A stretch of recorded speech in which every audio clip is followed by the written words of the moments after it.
中国士大夫沉浸于章句小楷之讥袭，武夫汉族又多粗蠢而不加细心，以致所用非所学，所学非所用。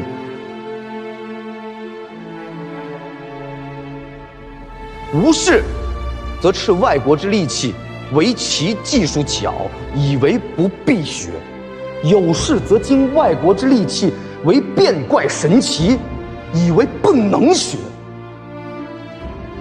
34年前李鸿章的这些话，至今仍然让朕感慨。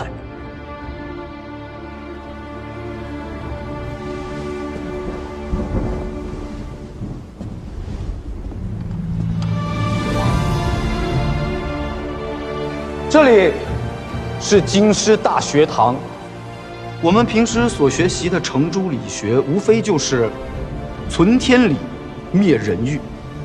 但是翻翻我们的历史，历朝历代，靠圣人学、仁义道德，就能够治国平天下了。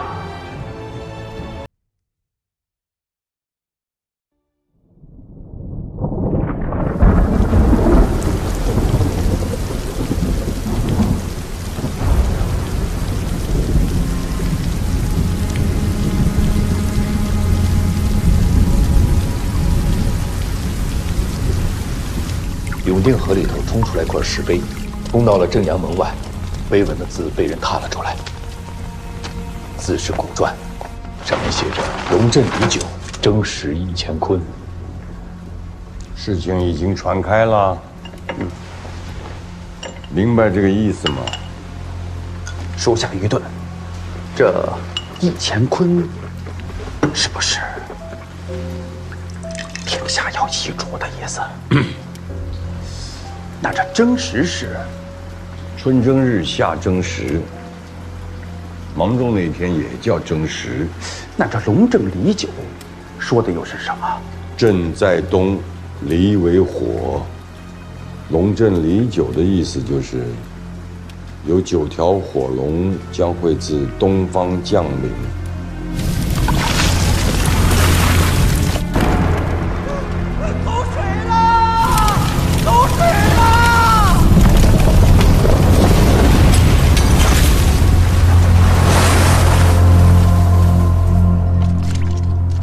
昨夜琉璃厂起了场大火，侍卫赶去将火扑灭之后，在废墟里找到了这个。上面也用古篆写着“龙镇李九，征时1000坤”。坊间现在有诸多的流传，都怎么说呀？说是天诏，是老天爷发话了，天下将有骤变的征兆。哼哼。奴才这就把传话的人抓回来审。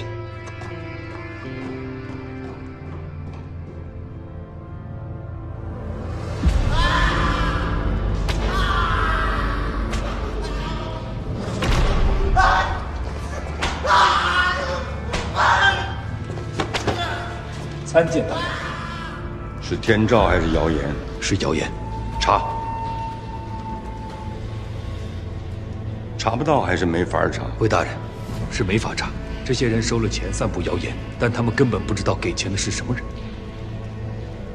今年芒种是初几？5月11，而今天是3月26，还有44天。这么讲，这就不是谣言，而是一个铺垫，成时1000坤。那就是有人想变天，有人想谋反嘛。大人，龙镇李九，而芒种是24个节气当中第9个。马上让内衙开始搜索盘查京城之内所有跟酒相关的事情，通知各地衙门，把京城以东11个县市直到海边所有跟酒沾边的商号、民宅、地名，以酒为量的东西，以酒为数的群体，哪怕名字里带个酒字的，一律盘查。这，我倒是想看看，到底是谁想要1000坤呢？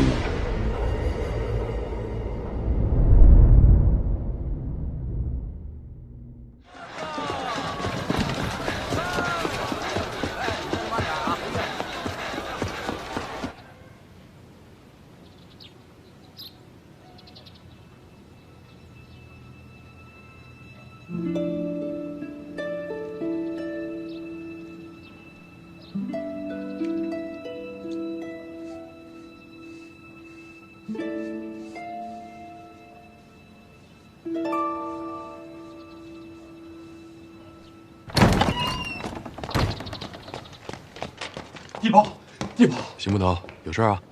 出事儿了！咱北头赵六家那牛一早不是已经找到了吗？是这场的客栈出大事了，惊天大案，出人命了！人命啊！啊！做捕快8年，第一次见人命案，我是从来没见过死人。哎，什么味儿？杀牛时就这味儿，血味儿。哎呀！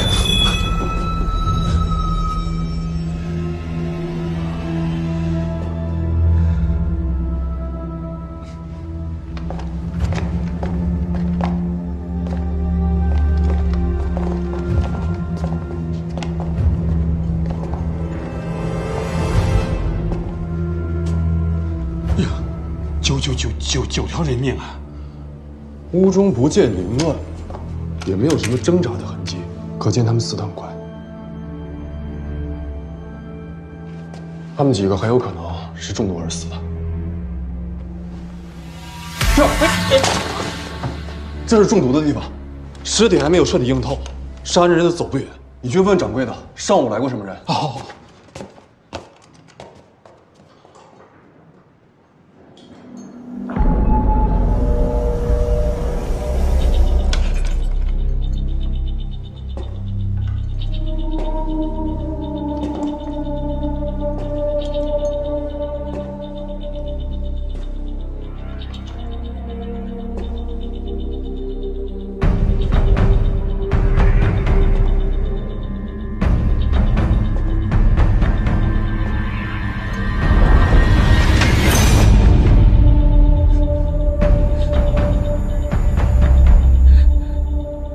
你是什么人？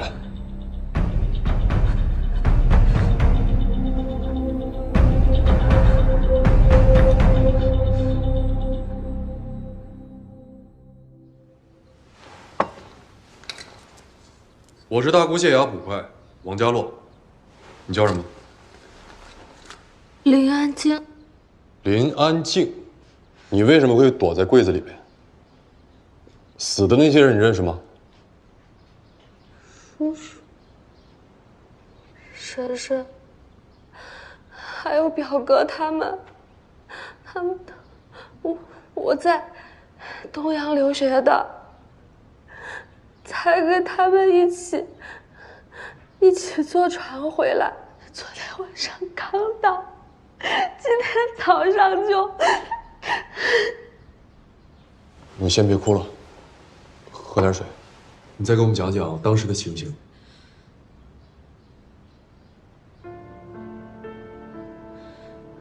今天早上，我正在换衣服，突然外面很吵，我听到表哥惨叫了一声，婶婶叫快跑，我很害怕，就躲到衣柜里了。有没有看到是什么人干的？有5、6个人。什么样子？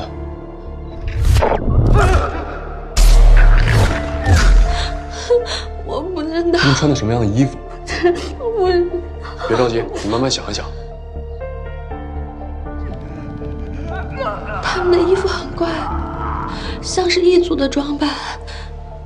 用毒高手，异族装扮。是灵犀，地保，这事儿大了，9条人命咱们管不起，回衙门复命吧。不行，在我的地界上，一出手就是9条人命。你不能。行了，你先带那姑娘回县衙里录口供，我去抓人。你回来。哎，对，听我的。到。你真去了？等我回来。在咱们大沽，什么时候出过命案呀？可这回一来就是9条人命。好嘛，您说这多吓人呐！赶紧写下来，转文呈报直隶厅。这是大案，要案，命案。我们一个小小的县衙根本应付不了。对，这得上边派人下来。哎，王地保呢？哦，去追凶犯了。这个瞎使劲！这么大个案子，一个人杀了9个人，他出去找，碰上他能怎么样？你赶紧把他给我叫过来。这麻花马上出锅了啊！大人，我回来了。你不是买韭菜花吗？怎么这么快就回来了？别提了，我还没到菜市场呢，就碰到了驿馆的上差，上面来令了。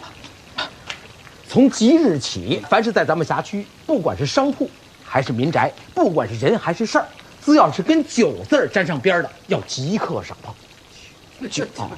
这又是哪出？这是啊！我这刚炸了9个麻花，这得上报吗？赶紧别愣着买韭菜花去！买韭菜花去！我这酒。前年9月，东郊曾有一场火，烧了3户人家，其中1户死伤9人。有记载，去年11月，蔡虎营砍了一伙江洋大盗，共计9人。都砍了还能活吗？滚！光绪20年，广东香山人士郑观应写了一本《盛世威严》，此人热心西学，更在书中说到要局势变迁。郑观应，光绪20年。回大人，是甲午马年。郑观应乃一介书生，连维新派都看不上的，不足为惧。光绪9年，黑旗军收编刘永福，被授予鸡鸣提督。刘永福到死都是我们大清的名将，他怎么可能谋反？下去。大人，方才在南城抓到了一个散布谣言的乱党。审出什么来没有？那人不甘酷刑，咬舌自尽。但是在他家中枕头里面，我们找到了9枚铜钱，只是9文钱而已，竟然藏在枕中。奴才觉得一定有意，但是奴才不知道是何用意。禀大人，依大人之命查阅时，发现文渊阁建藏书柜中有样东西不见了。是什么东西？是建书阁人柜深层的东西。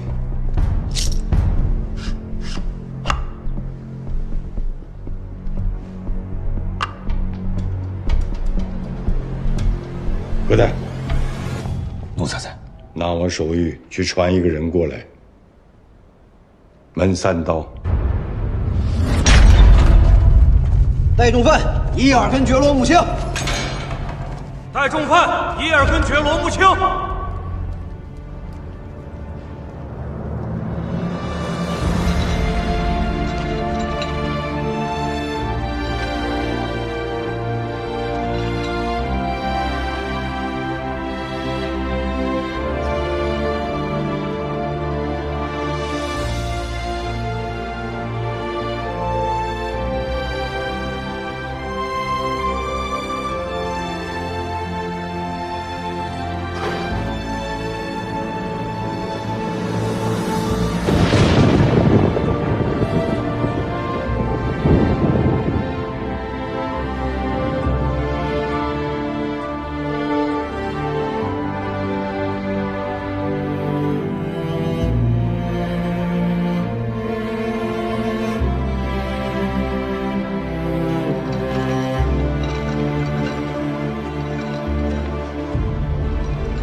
哎呦，总算是搞到了。是噻，不厉害吧？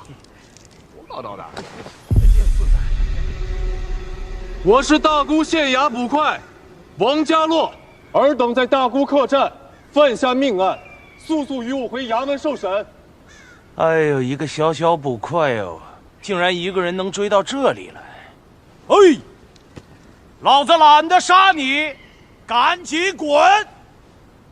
一大清律例，拒不抵抗者，可斩杀。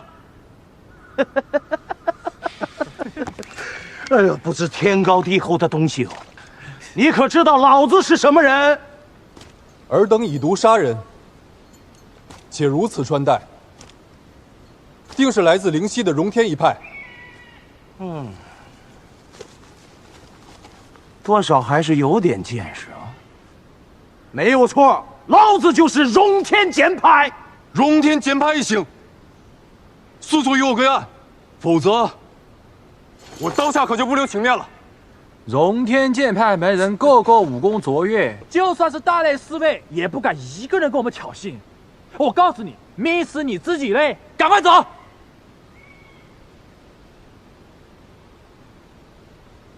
命是我的，追凶使命是朝廷的。我是大沽县衙捕快王家洛。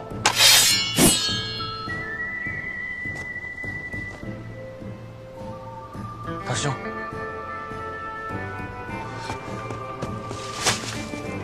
不要让战！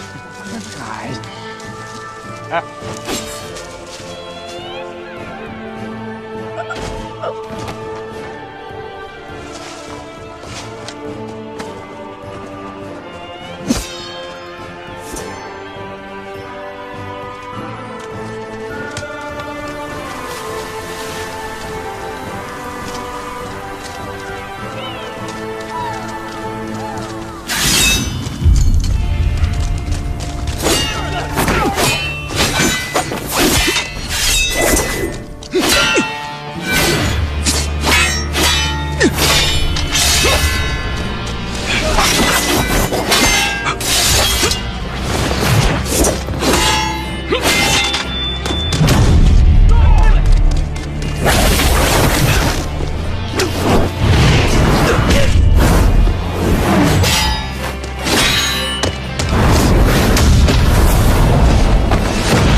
唐月，你的？他嘞？他叫啥子？叫王家洛。不简单啊！咱们走。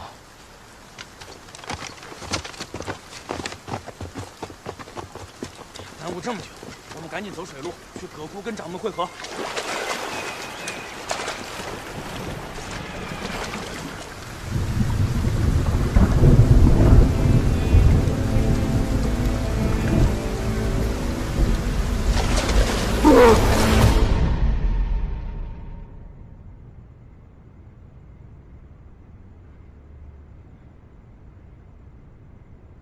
葛太，让你的人下去吧。要是他真想干什么的话，你们一个人都拦不住他。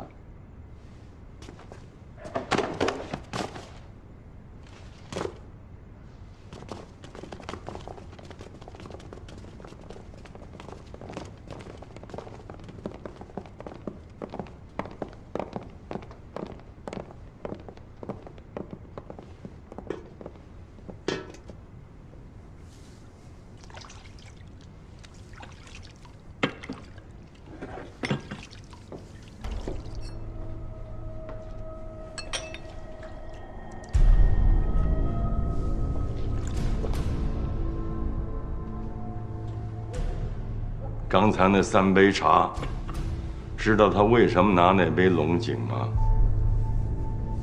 回大人，奴才不知道。看看桌上的菜：五香子鸽、罗汉大虾、糖醋河藕、片乳猪、喇嘛糕，这都什么菜啊？是满汉全席里的菜。他一眼就看出来了，看出来是满汉全席当中的廷臣宴。廷臣宴的第一道就是家人县民喝的必须得是狮峰龙井。叶尔根觉罗穆卿整蓝旗，光绪20年入侍卫亲军，任乾清门侍卫。他的功夫在侍卫亲军跟神机营当中是根本没有对手。当年总有人找他在正阳门外比武，结果没人挨得过3刀，所以后来他就有了一个门3刀这绰号。他呀，不但武艺高强，尤其罕见的是他断案的本事，连光绪爷都赞美他，说他比起唐之狄仁杰、宋之宋慈之的能耐有过之而无不及。光绪24年，他跟舒穆禄察太一并受命去保护那些搞变法的维新党。接下来的事你们大概也都听说过了。舒穆禄察太问斩，连光绪爷的行动都限制在宫中，而他呢，撤职查办，降为镶蓝旗，在步军统领衙门监一待就待了12年。时来天地皆同力，运去英雄不自由啊！说好了，来杯告别乡民吧。忽然大方。前天正阳门外的永定河里头冲出一个石碑来，碑上有字。昨天晚上琉璃厂大火，把什么都烧光了，只剩下一个瓷器，篆字体：龙镇李九，征时忆乾坤。现在坊间都在议论此事，说这是一种天兆。水冲不动石头，我能烧焦粗瓷。那就是说不是天兆，那就是谣言嘛。那就是说散布这些谣言的人，把这些事儿当成是一个铺垫，到5月11芒种那天开始谋反。关键是，谁想谋反啊？怎么谋反呢？我在问你呀，你帮我们内务府破这个案子，平定这一次危机，我就不让你回牢里去了。镶蓝旗改成镶黄旗，马上就升你为内衙副统管。还记得这柄先帝赐你的刀吗？这柄刀我也还给你，门3刀怎么能没有刀呢？你是想要忠于朝廷呢，还是把你扔回去老死狱中？由你自己决定。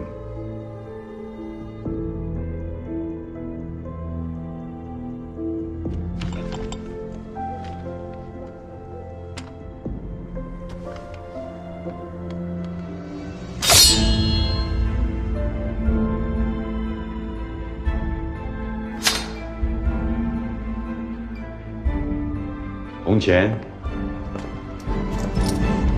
这9枚铜钱来自一个今天抓获的逆贼，我觉得这9枚铜钱里定有蹊跷。顺治通宝、乾隆通宝、同治通宝，有没有别的意思呢？顺治爷弃位，乾隆爷让位，而同治爷根本就在虚位。若非说用意，这9枚铜钱就是皇室虚意处的暗示。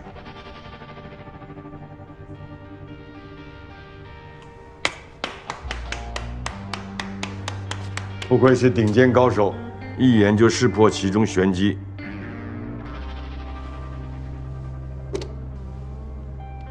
大人，内务府的眼线遍布京城，你们都没能找到反贼的线索，我一个在大牢里关了12年的前朝侍卫，又如何能在40来日里查出此案，找得出幕后主使？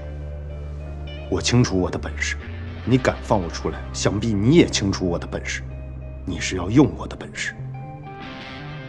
若是只有这些什么天兆谣言，那查此案根本就是大海捞针。所以，你一定有更重要的线索，才会想到用我。你觉得会是什么样的线索呢？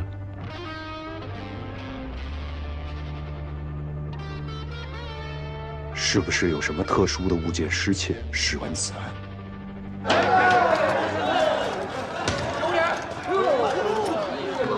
没听下去，别站在这儿耽误别人玩啊！别，别小心着，我来，小心着。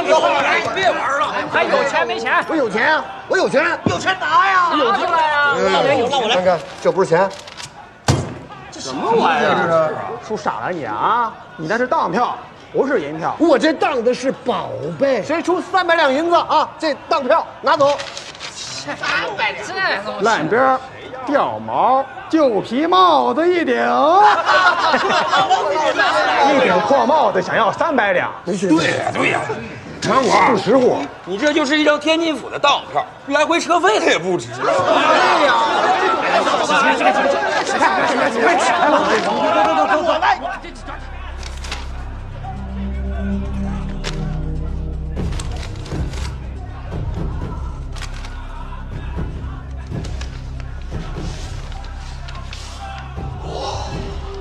这破帽子还真有人要啊！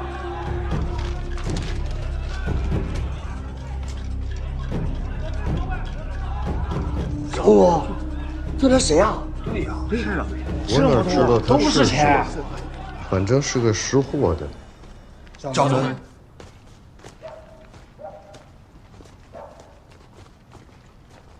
师娘，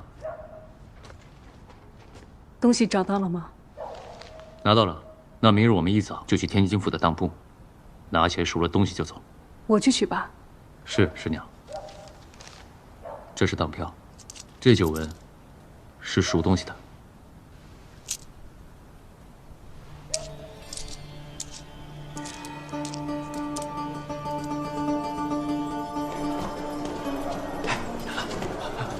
老板，大师兄回来了吗？在屋头等你。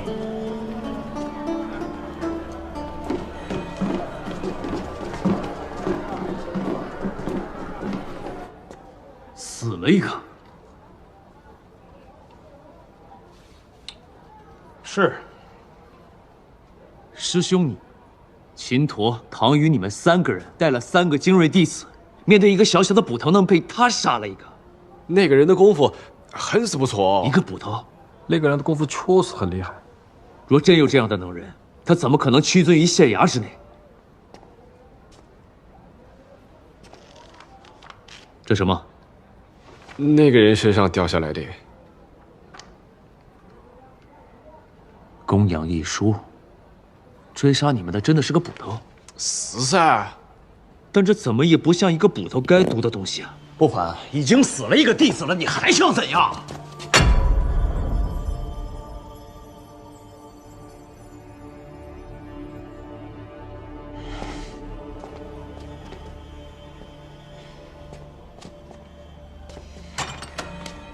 从日本回来那几个人怎么样了？杀了，杀了？不杀难不成还留着？怎么杀的？9个人呢，得快杀。用毒。师兄，我不是说过我们不能太过招摇，要低调行事吗？掌门，我们去大沽找那9个人，为的是要找到接头的关键线索。现在线索找到了，那批人就不能留下。那用我们本门的手法去杀人，多要不妥吧？我逼供的时候就用毒了，不然怎么能够尽快的问出东西来？啊，现在事情已经问得清清楚楚了。从日本前来的一行9人，要在4月初3去上海法租界和一个从海外赶过来的人见面。那个人叫什么？啊，谭仙。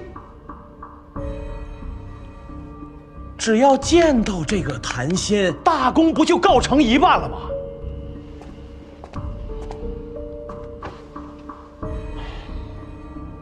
我的事情是做完了，不知道掌门那边东西拿到了没有？有劳大师兄费心，明日一早便可获得。嗯。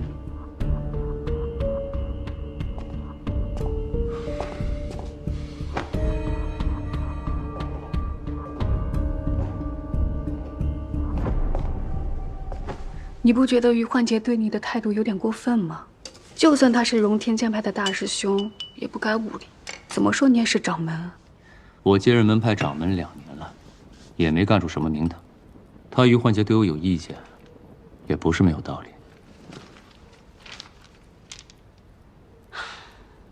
荣天剑派，有谁叫我们剑派啊？都是叫荣天岭。为什么？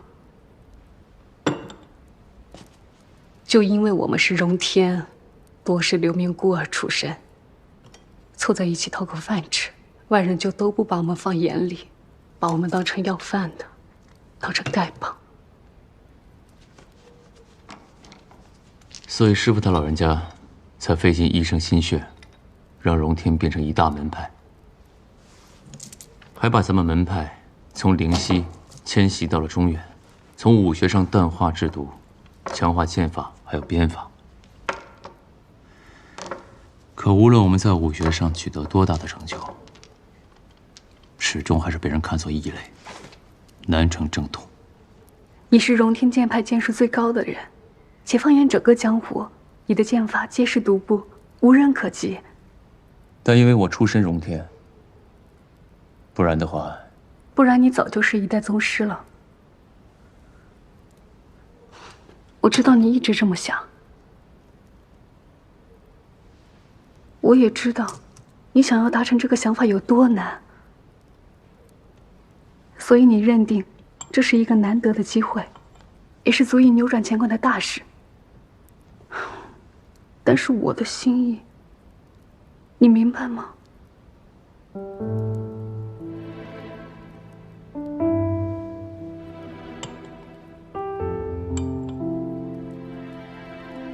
我明白，师娘。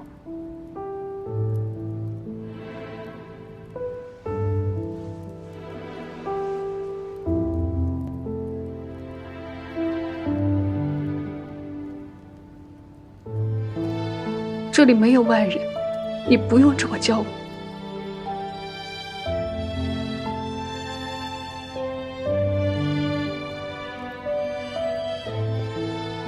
账已经算好了，时候不早了，你早点休息。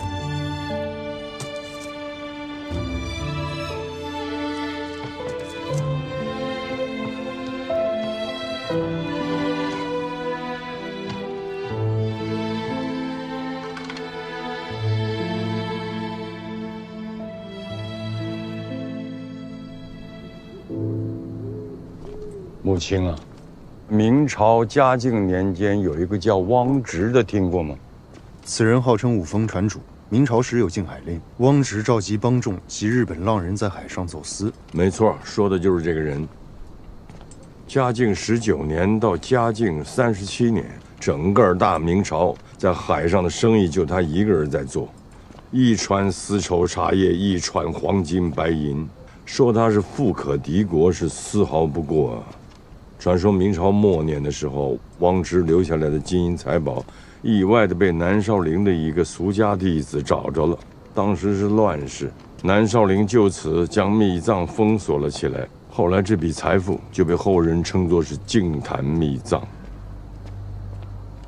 光绪31年，国库告罄，我就是那一年上任内务府总管，我也曾经打过净坛秘藏的主意。但是经过翻看一些记录，才发现，前后有几十个顶尖的大内高手，就是为了要出外寻宝而折损途中。此事最终还是作罢了。这个净坛秘藏啊，怎么找也找不到，怎么找也找不到。后来就把藏宝图封禁在文渊阁的禁书柜当中。直到龙镇李九的谣言出现之后，这藏宝图突然就不见了，就这么蹊跷。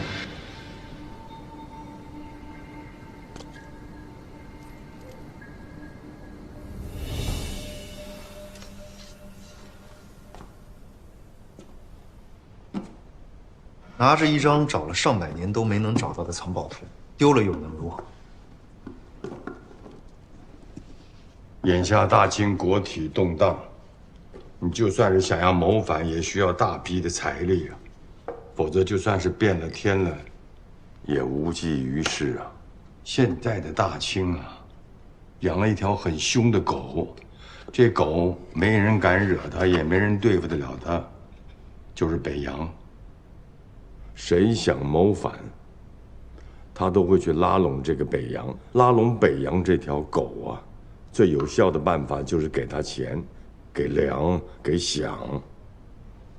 大人的意思是，偷藏宝图的人就是谋反的人，因为谋反者要钱，所以追查藏宝图就是追查谋反的幕后主使。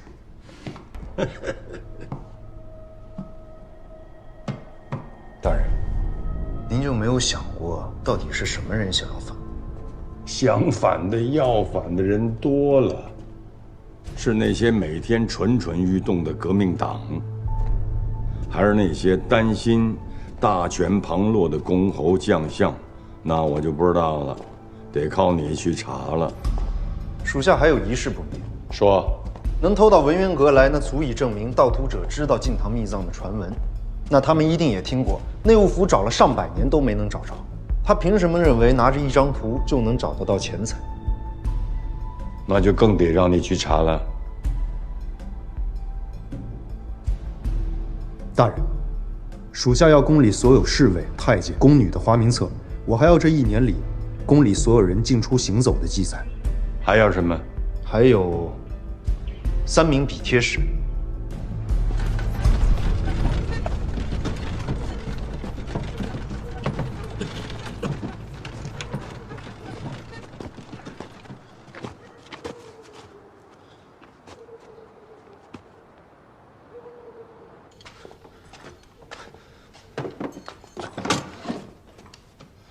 掌柜的，最近有没有穿着灵犀服饰的人来过？大姑谢要不乖。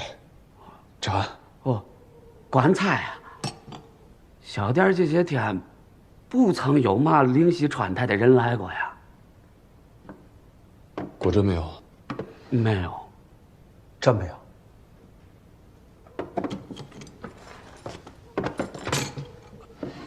给我开间房吧。还真不巧，小店今儿客满了。哦，满了。是满了。官爷下回来，我一定给你准备上好的房间啊。掌柜的，请这位差爷去我房里好了。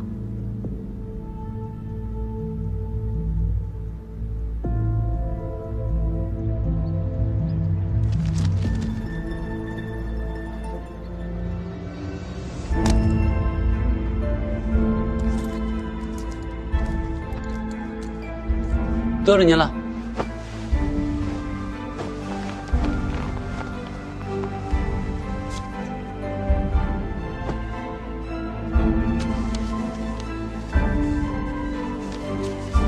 这就是晋唐秘藏的藏宝图啊！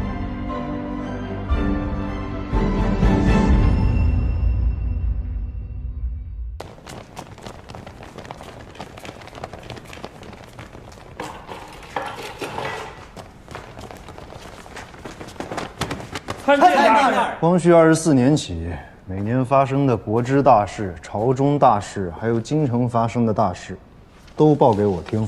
是。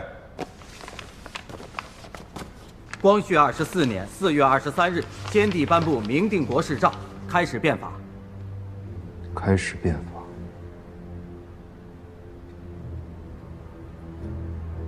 不过是白日一梦。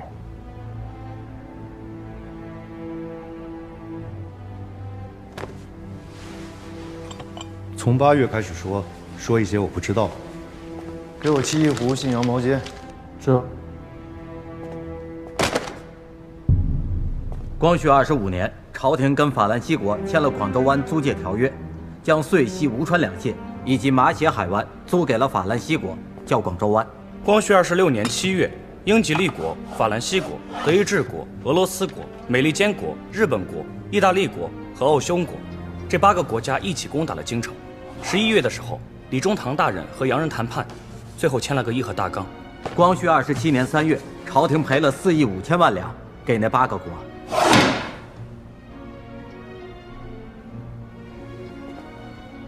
凭什么？洋人有枪有炮啊，大人。接着说吧。7月的时候，朝廷又跟英国、美国、俄罗斯国、德国、日本国、奥地利国、法国、意大利国、西班牙国、比利时国、荷兰国签了个辛丑各国合约，也叫《北京议定书》。说好了分39年还清赔款，年息4厘，却又在东郊民巷设使馆区，写了中国人不得入内，拆了炮台，天津20里内不得驻军，年年割地，年年赔钱。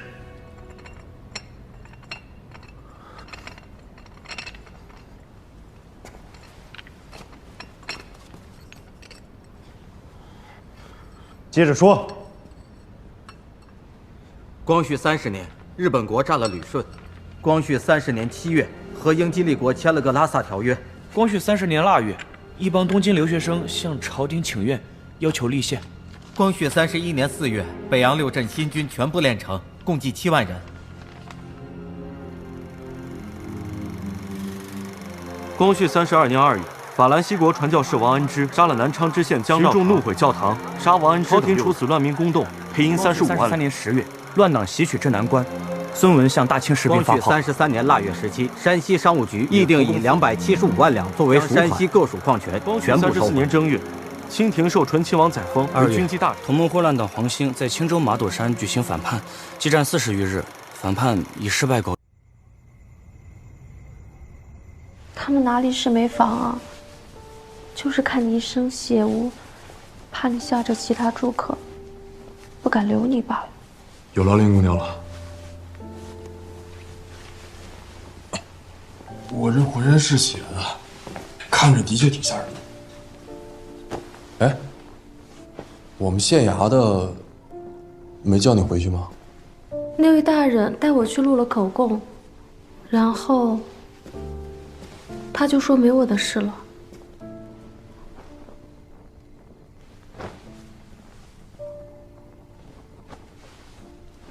大人怎么会在此处？我在河边找到了那群凶犯，一共有6个人，是灵溪荣天岭的弟子。我已经将其中1人执法，其他5个跑了。然后我就一路追，就追到了这儿。大人是一个人在追？是，林姑娘怎么会在此地？我也不知道，我该去往何处？可是荣天岭的为什么要害你的家人？他们说过什么？问过什么？你当时躲在柜子里，有没有听到？那几个人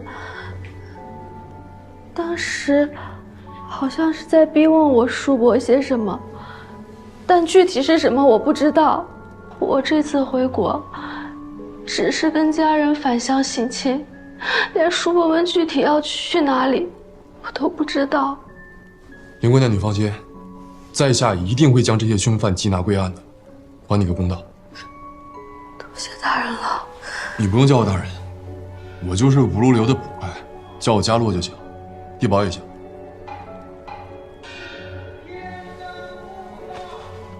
已经2更天了，地保大人，你明天还要查案，不然早点睡吧。我去把床铺给您收拾好。不必不必，已经甚是打扰林姑娘了，我在此地坐着就好。那怎么能行？林姑娘，你赶快去休息，我坐在此处就足矣了。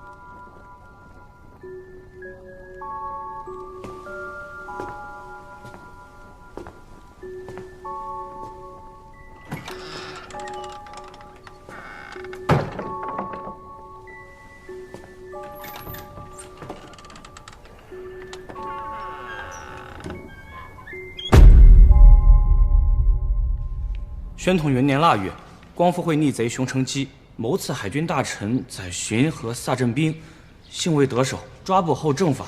此贼受审时还大放厥词，称早死1日，自由之术早得1日鲜血，早得血1日，则早茂盛1日，花方早放1日。宣统2年3月，同盟会逆贼汪精卫意图谋杀载沣王爷，本当按律处死，后载沣王爷开恩，赐逆贼终身监禁，至今尚在狱中。10月，摄政王决定原定于宣统9年立宪期限，宣改于宣统5年实行开设议员。说完了，下去。吃了。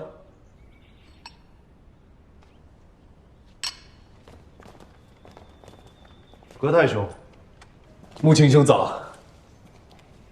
穆青兄，这是让他们跟我说说这12年来都发生了一些什么事儿。穆青兄一晚上都在听这些？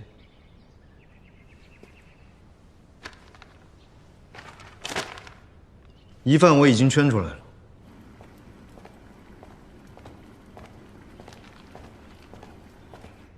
婉和，坤宁宫的婢女。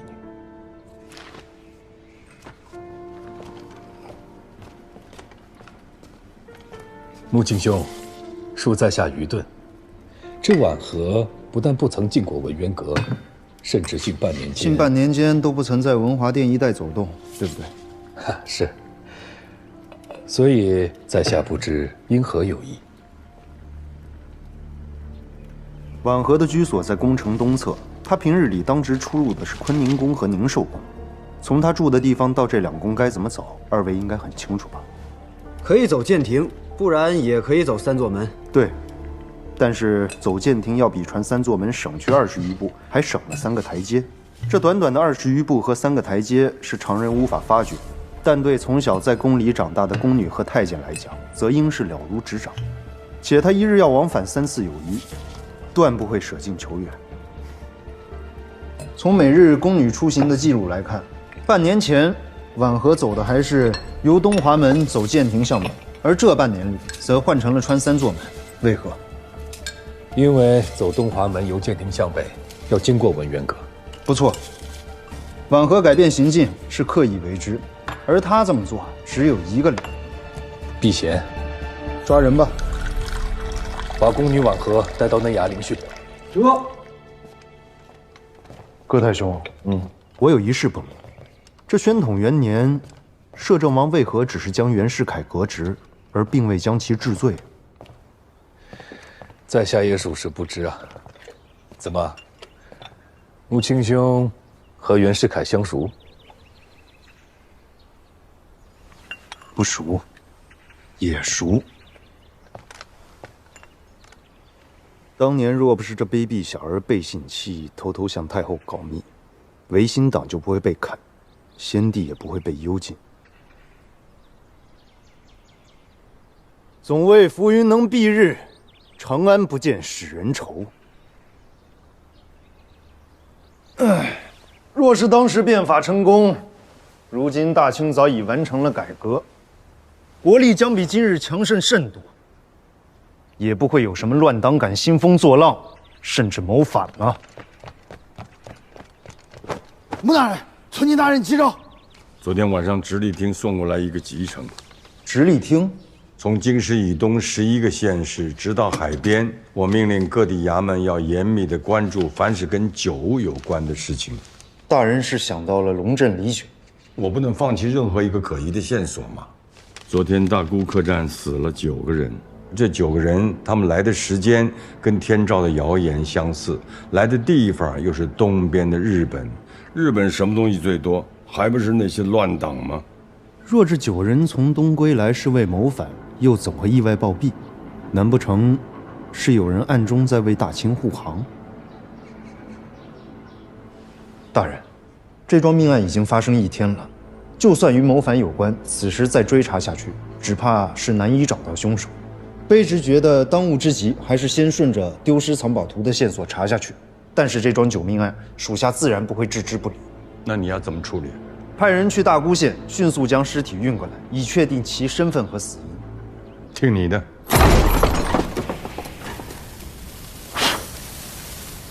该招就招了吧。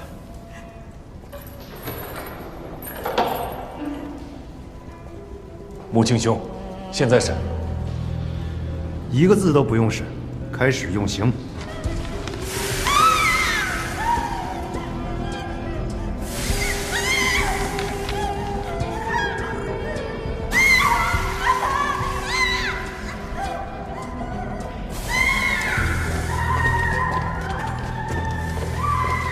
穆青兄去哪儿？御膳房。你见过老姜没？老姜？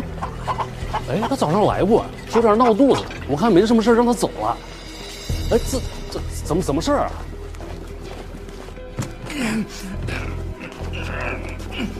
果然想不好，还好穆青兄发现的及时，带回新房。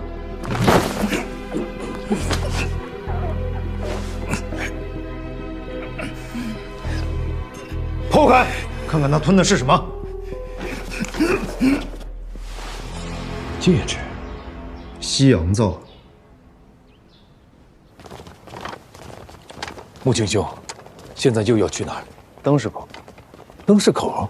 灯市口有一家杂货铺，专做西洋物件的门。吴兄，葛大兄，那宫女不堪苦刑，已经招供了。她招认她是受了御上房的老将之。婉和有没有说偷盗东西的时间？3月23，交给老姜则是3月25。早上还是晚上？晚上。吴兄，是不是继续用刑？不必了，将他在刑房处死，立即。这怎么就不审了？他只不过是一个棋子，你还指望着他供出幕后主使？那为什么要杀掉啊？这么大的罪，只能继续逼供，一直逼到死。与其让他多受折磨，不如给他一个痛快。穆青兄，仁慈啊！你是不是想问我如何看出老姜就是婉和的内应？还请穆青兄解惑。从行走记录中，我看出了婉和的异常之处，推测出他就是从文渊阁偷出藏宝图的人。但是宫女不能出宫，所以必须得有内应，才能把东西送出去。没错，否则偷了也毫无意义。我看了近半年里宫门的出入记录，御上房有6位夫役经常出宫采购，其他夫役每次出去只需要2个时辰上下，而老姜则需要2个半时辰，多了半个时辰。一开始我也在想，是不是老姜手脚比别人慢，用的时间比别人长？但是从记录上来看，他每次不是比别人晚回来，而是早出宫了半个时辰。一个在御上房干了大半辈子的夫役，会如此勤快，如此卖命吗？所以他就是同党。原本我也不确定，可惜啊，老姜应该是听到了婉和出事的风声，想要逃跑，这才印证了我的推测。这京城买卖西洋物件的地方也不少，怎么就知道是灯市口这家杂货铺呢？距离从御上房到灯市口，差不多往返要半个时辰。3月26一早，老姜交给你的是什么东西？前天一早，姜爷拿着一顶旧破皮帽子，说是要给他一位亲戚。然后呢？当天就有人来，按照姜爷说的，拿着9枚铜钱，和你这一模一样。那个人长什么模样？哎呀，那个人，他手上有个纹身。什么纹身？这我就叫不上来名字了。笔、纸。好。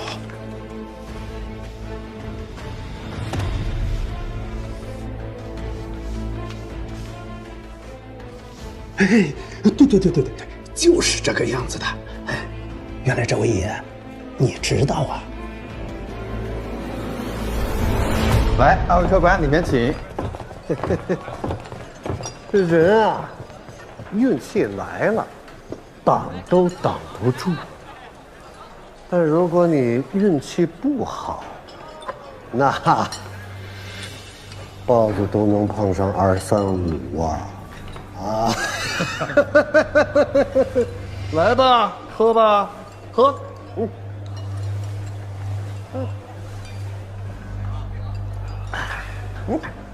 倒上。那个纹身是什么意思？它是前骁骑营麒麟阵标记。麒麟阵，那阵是早年先帝围猎时的御用卫兵。这批校尉每个人的手上都纹有麒麟的标记，以表身份。在下还是第一次听的。他们不在正规编制之内，没在先帝身边待过的人甚少知之。那麒麟阵现在还有？不在。戊戌变法之后，他们受到了牵连，被逐出了禁军。麒麟阵共计有11人，只有详实记录。想要找到他们，并不是什么难事。明白，我这就派人去查。家里没有吗？没有。地里也没有？没有。衙门里也没有？没有。那镇上也没有？没有。哎呀，这个王地宝他能去哪儿啊？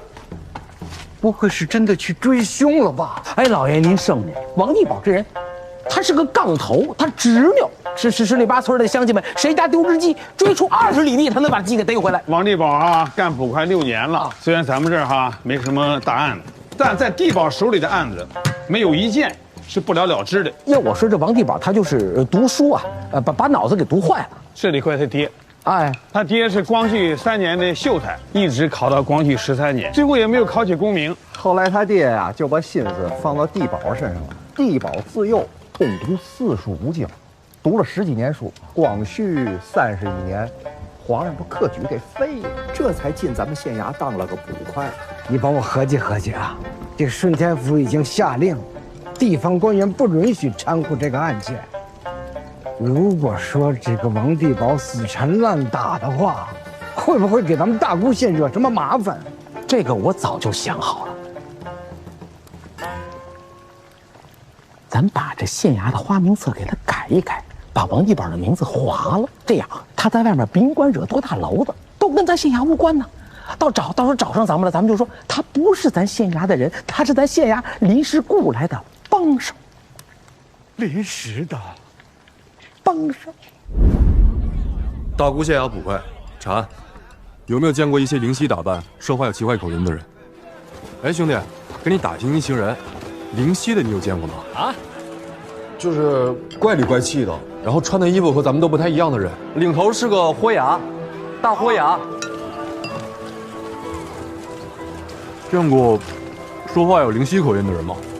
灵犀话是怎么说的？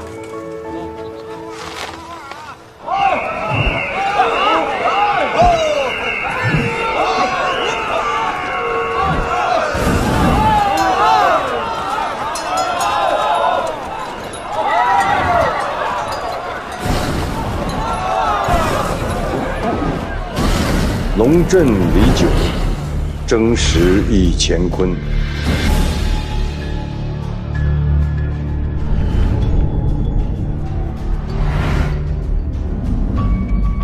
葛太兄，咱们先不回内务府。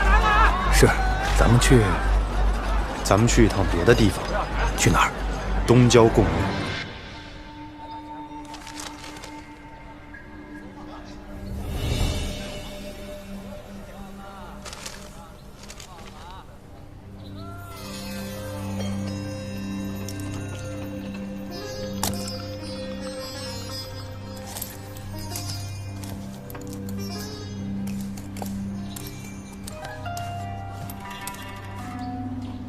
得罪您了。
刚刚那是个女人，功夫有点奇怪。他用的暗器是手里剑，东瀛忍者。日本人。大沽客栈那9个刚从日本回来的，应该一直被他们盯着。看来日本人也是为了密藏。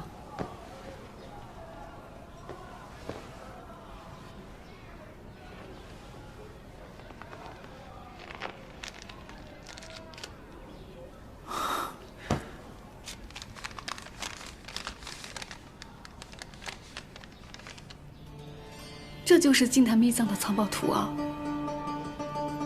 这净坛秘藏不光是藏着巨额的财富，还有少林博大精深的武功秘籍。内务府花了上百年，费尽心思，但始终没能找到。这图上只有山峦河流的样子，但根本看不出这是什么山，是什么河。这就好像我们明知道这个东西放在一个盒子里，但这个盒子和这个房间到底在哪儿，我们根本找不到。这份宝图少了一个关键，这宝图不全，必然不全。大姑客栈这9个人从日本而来，其目的就是为了要和一个持有宝藏线索的人交头。所以看来这个谭仙果然知道开启宝藏的秘密。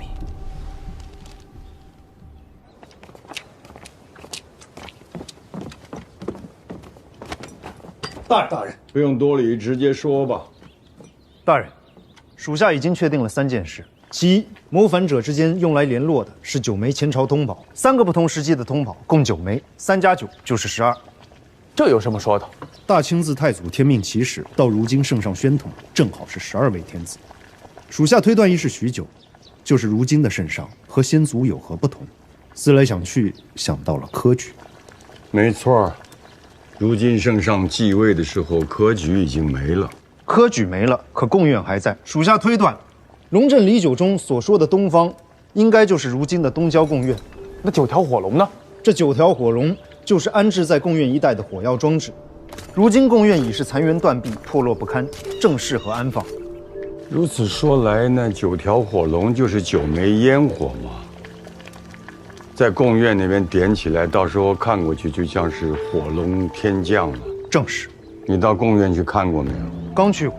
属下在贡院一带仔仔细细盘查了一遍，发现泥土中有残留的硫和硝，树丛间地上的草有翻过的痕迹，还有些树枝带着划痕。属下相信，定是谋反者将火药装置悄悄地安放在其间。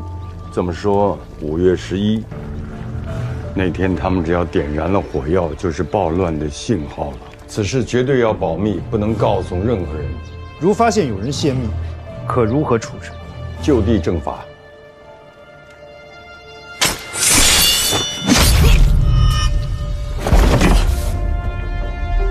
宫女婉和3月23日下午偷入文渊阁，而那个时候却没有行踪记录。守卫和巡视东华门至文华殿一带的侍卫竟无一发觉，此事绝非偶然，更不可能是宫女婉和等出来的一个机会。所以，我特意去问了那日的轮值侍卫，才得知那天下午是你将一干守卫叫到文华殿门口训话，前后差不多1袋烟的功夫。这个契机完全是你给宫女婉和创造出来的。你若不是内应，谁还是内应？真厉害！官儿叫汉鹤，镶白旗，光绪27年进内务府，10年来就一直跟在我身边做事。6年之后，我才查出他是细作，没想到你才查了1天就把他给揪出来了，真厉害！哎，就是还是有点操之过急啊。是，属下确实是操之过急了。对呀，这么一来，我们想要给他的幕后主子传的话就没人传了。大人，汉鹤操纵的文渊阁盗宝，他背后的主子必然是谋反的主使。既然大人已经知道是谁了，还请明示，属下立即将其抓捕归案。我不敢擅自动他，这是为何？如果没有确凿的证据，我怎么敢去动皇亲国戚呢？何况这位还是和硕亲王一等爵。和硕亲王，摄政王载沣的堂兄，爱新觉罗载祺。齐亲王，齐亲王排行第9，火命离生。我要知道齐亲王在干什么，我要知道齐亲王他跟什么人走动，我要知道齐亲王他去过什么地方，他每天吃的东西都给我查清楚了。奴才领命。哎，你是吃了一颗竹子，丢了个车。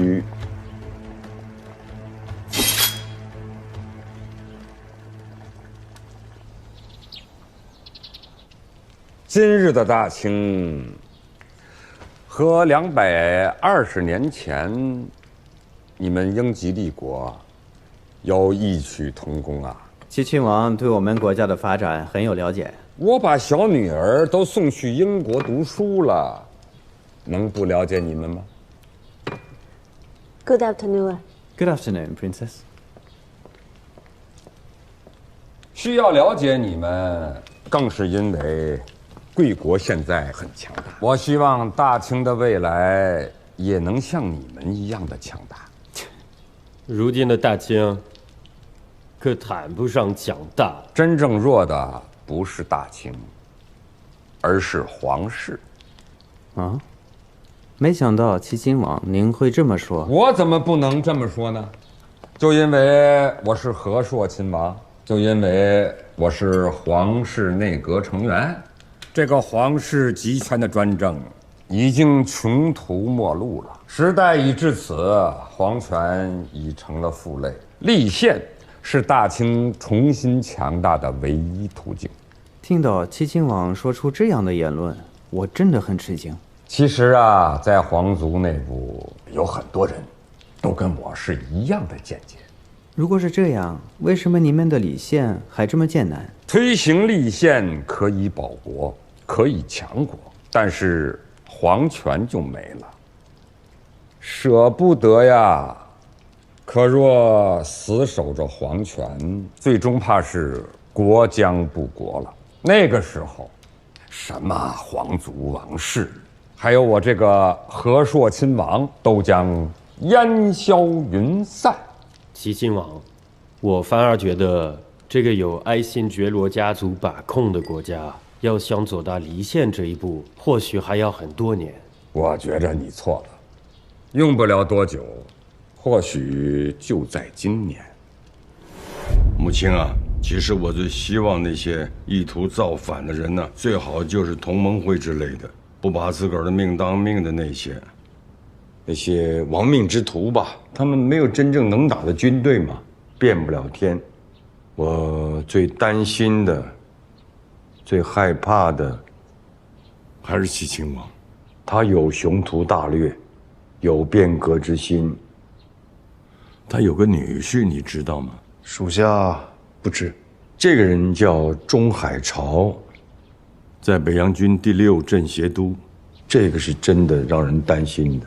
母亲啊，你要记住啊，没有铁证，我不能把谋反的帽子硬往齐亲王头上扣。所以你务必要把那个偷走了藏宝图的人抓到。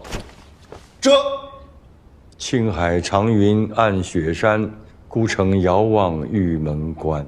属下定破楼兰。好。父亲，您真的认为立宪将是救国之路？可其他皇叔也会像您这么想吗？他们宁愿跟洋人签署割地赔款的条约，也不愿意把自己的俸禄降低一厘，心中根本无国，就想着自己的小家。他们能想什么呀？是啊，让他们认识民主，就更不容易了。民主？你倒是说说，什么是民主啊？按照平等原则共同管理国家。难不成你还觉得那些头脑发热的革命党能成伟业？贩夫走卒之辈，他能明白怎么亲政爱民？杀猪卖肉的人，他如何懂得治理朝纲？这是大清，你在大清讲民主，无稽之梦。你先出去吧，我跟海潮还有事情要说。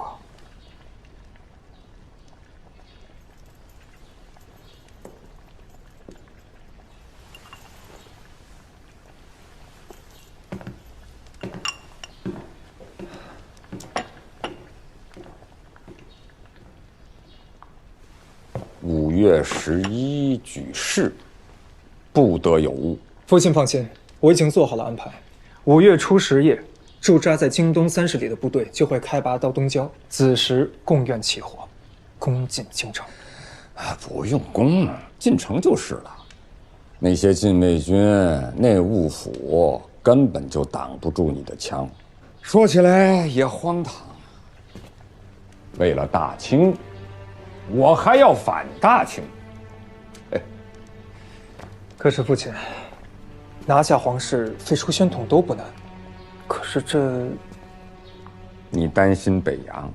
正是，就算我带兵进了京城，只要北洋下令，我还是得撤军。一切我都安排好了。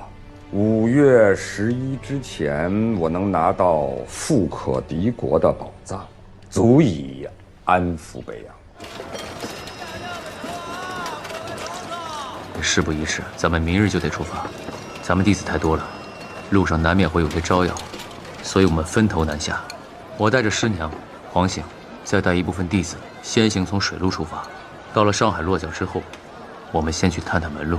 汤圆，明日天一亮，你带几个帮手到天津租界里买几套衣服，要看起来像刚从日本回来的样子，就跟大沽客栈那几个人差不多。好嘞。然后你从陆地出发，穿山东前往上海。二师弟啊，要不还是我先带人从水路去上海吧，毕竟我去过上海，肯定要比你熟那么一点，我门路什么的也要快一些。那也好，那就辛苦大师兄了。有什么辛苦的呀？我先去，你带着师娘慢慢跟过去就行了。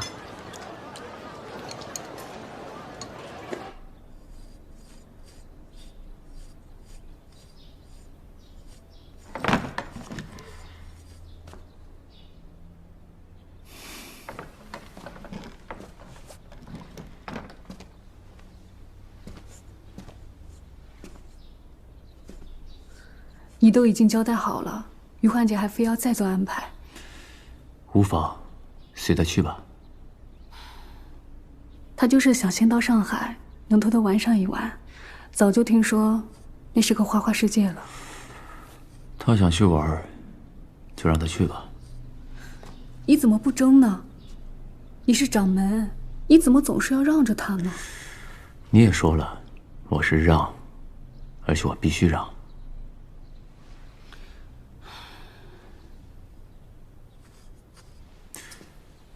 你别动，我来。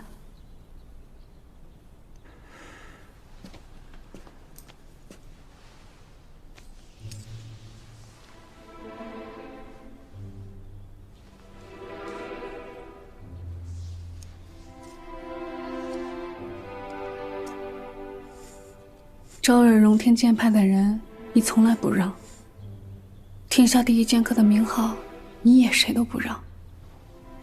怎么一回到门派里头，什么都要你让呢？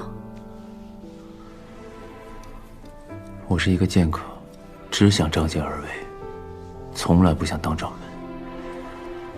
但掌门的担子交给了我，我必须担负起来。于焕杰作为大师兄，没有接替掌门，本就不甘心。我再不让着他，那门派不就内乱了吗？而且这也是师父最不想看到的。你让师父的还少吗？师娘，这里没有外人，这里只有你和我。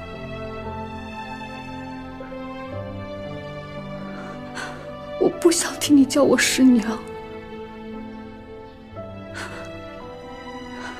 师兄，我是你师妹。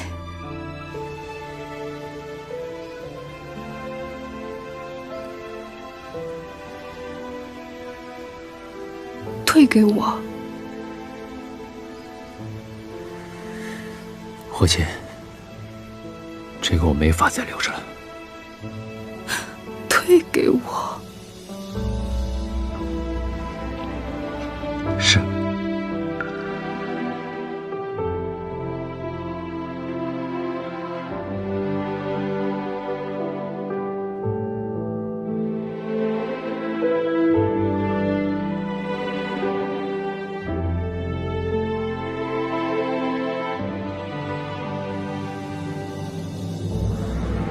真想杀了你，杀了你，荣天剑派就没了。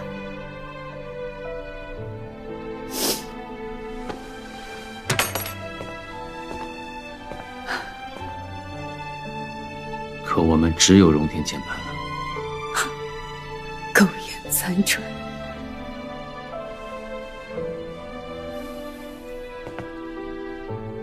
我一定会让荣天成为天下第一的大键盘。这话我听够了。你师父天天这么说，他死了，换你天天这么说。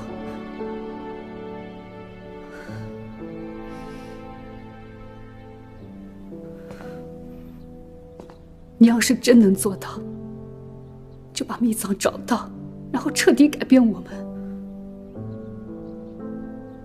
我会做到。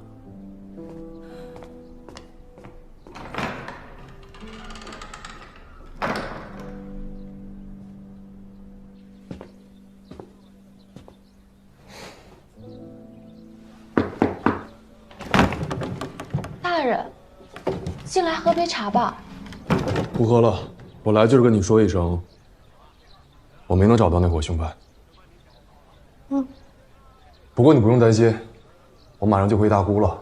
我们县衙还有另外2名捕快，多些人手一起找，肯定找得到。我再找邻县的衙门通报一声，各地通缉，那伙凶犯一准是跑不掉。那就多多有劳大人了。连京，你接下来去哪儿？我想一个人待几日，待平复心情，再做打算。哎，掌柜的，你说这陈武这小子是不是发财了？陈武，他能发什么财？真不知道，你看啊，32个大银票子。哦，真是大票子。他这几天去灵溪了？不知道，应该没去，天天能见着他。灵溪的票子怎么了？等我一下。掌柜的，万爷，您票看一下啊。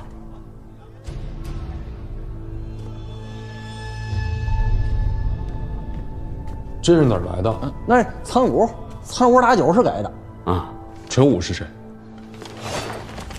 穆青兄，前骁骑营麒麟镇的11人已全部查到，11人中有5人仍在锡林郭勒盟的军队，其余者有4人离世，2个病死，1个练兵时出了意外，还有1个喝多了掉进了海子里。另外2个几年前离开了锡林郭勒盟，其中1个是回老家照顾年迈的双亲，还有1个呢，另一个绰号陈武，6年前因酗酒赌博违反军纪被逐出。他现在何处？查到他近几年混迹在天津葛沽镇一带，每天不是喝得烂醉，就是在赌场彻夜鏖战。要找的就是这个陈武。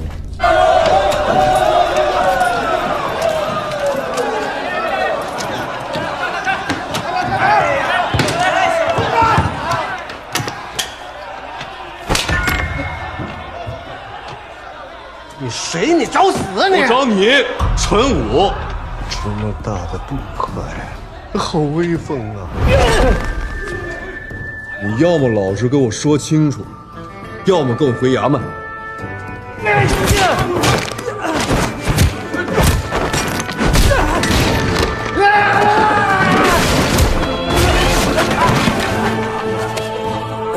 要打出去了，这还轮不到你眨眼，上！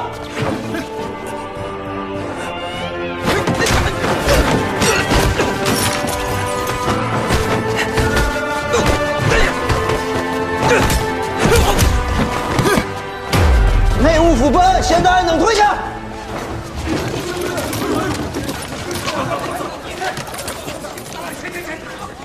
站住！我不行，我说，哎呀，二位，哎呀！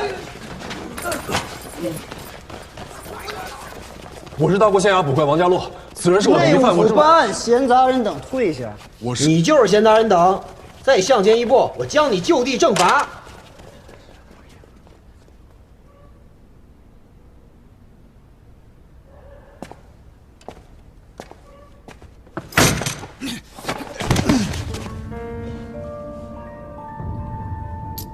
东西在哪儿？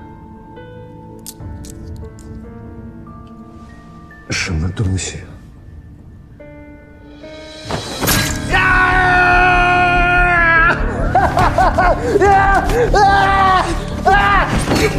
什么东西？我不知道啊！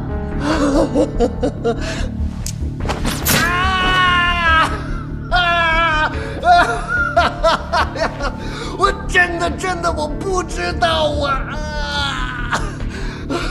不，我说，有人给了我一大笔钱，让我转交一样东西。我只要在京城的杂货铺取一顶破皮帽子，送到天津永安的当铺，再把当票给接头人就行。其他的我就不知道了。爷，是内务府汉贺大人他让我干的。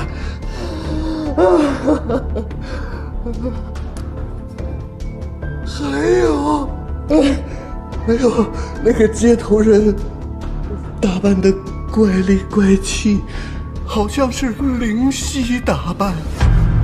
我知道的我全告诉你了，剩下的我真的我不知道了呀。